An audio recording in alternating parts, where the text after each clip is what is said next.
Hello, everybody. How are you doing? How has your day been? How's your week going? How's life? Today, we're going to be talking about the inherent nature of people to be evil or wicked to other people. And what I mean by this is a lot of us think that most people are good or have self control or are, for lack of a better word, humane. Okay, a lot of us assume because you wouldn't that most people also wouldn't, but all they need is the appropriate opportunity or permission to dehumanize another person for you to see that they actually don't have as much humanity in them as you think. And our subject of discussion, or our what would we call it, point of reference, would be K-pop, right? K-pop has taken the world by storm by now. So many people have gotten into different bands, different, groups, and all sorts of K-related entertainment. Rightfully so. These people put in their hard work, improve their talents, hone their skills, survey the market, see what people like, see what's relevant, and they tailor their crafts to that to attract more people.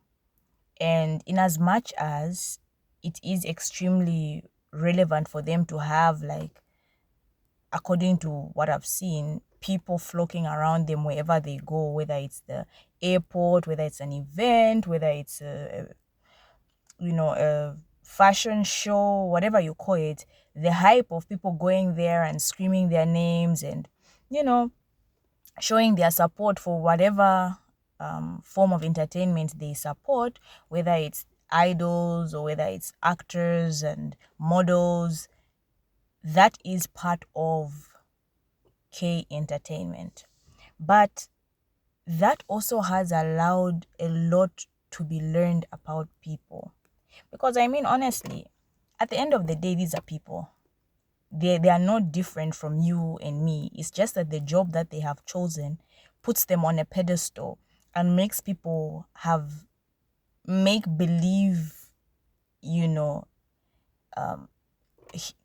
state of the Lulu mind, for lack of a better term, of wishing they could be your partner, wishing you could have a life with this person because the character that they've curated so perfectly suits what you feel you're lacking, that you strip away the fact that these are people doing a job, right?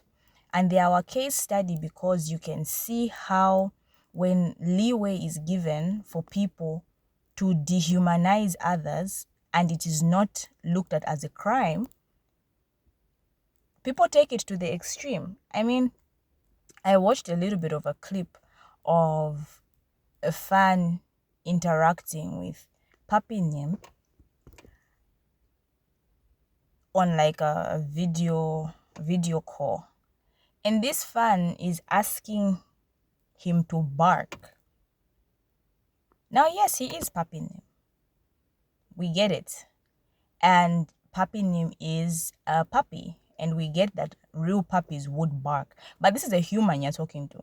If he wants to do it, that's fine, because people can do whatever they want to do. But for you as a person to pay hard cash, go through the whole bureaucratic system of getting picked through raffles and spending dollars and so much money to talk to this person who you say is your idol, and you've put in so much effort, and the only thing you want to ask this person to do when you look at them face to face and see they're a real person who can respond to what you are saying to them and vice versa, is for you to ask them to bark. Guys, that's why I've seen so many things. Like, I've even seen a video of where there was a lady who, painted herself like a statue and stood in the midst of a street. And there was a placard written there which was saying people can do whatever they want to her and it wouldn't be a crime.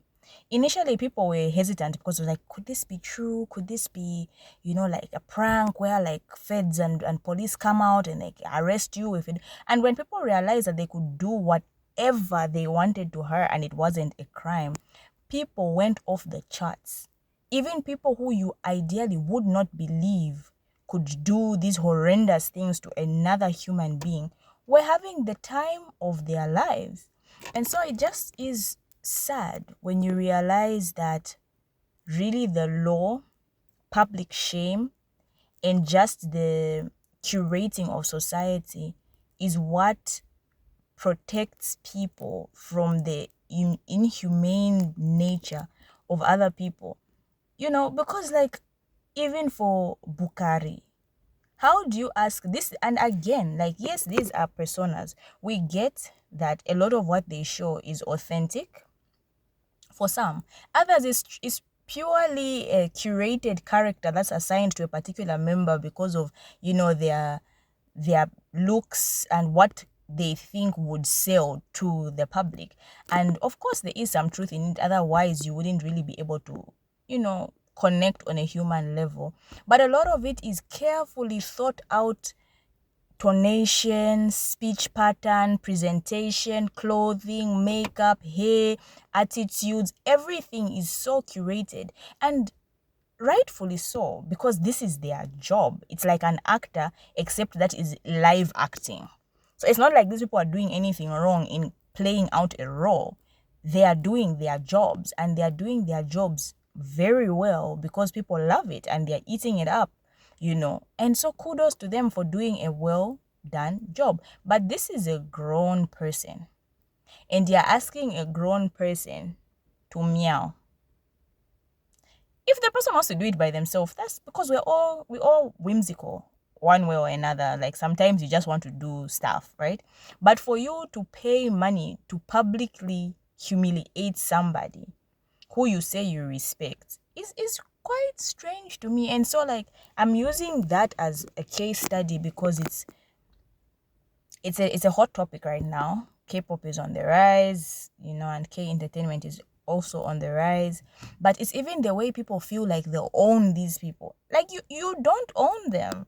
Yes, your money goes to them, but it's their job. It's like if you go to a 9 to 5 work and you get your dues at the end of the month, it's the same for them. They do their jobs well, and as a result, they get paid for doing the jobs that they do. So it's not like you are responsible completely for their success. You are, in that if you didn't give them that time and attention, they wouldn't be where they are. That is true. But they still hold, the right to be respected as a person. Someone is walking, you're recording. Why? If you see somebody who you like, greet if they want to greet you. And they should have the right not to greet you if they don't want to. Because let's be honest, a lot of people, we have social anxiety. If a random person just walked up to you and held the phone in your face and started recording you as you're walking, you would be freaked out. But simply because this person is an idol, it's fine for you to do it to them.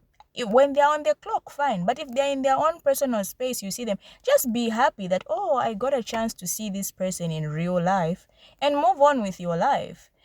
So it really is sad just how desensitized we are from stripping people of their humanity when society allows for it to happen. And I think this case study was the easiest for me to use because it's like a topic which almost anybody can relate to and understand. But it really is sad. It really was sad for me to see a grown man being asked to bark simply because he's pupping him. Like, why? He's doing his job. At least respect him enough to honor what he's doing, So yeah, that's just my 2 cents. Be more kind to people, regardless of who they are. Money doesn't strip away somebody's humanity. Somebody can be a billionaire, somebody can have next to nothing. They are both human beings and they both deserve respect, right? So, okay, see you later.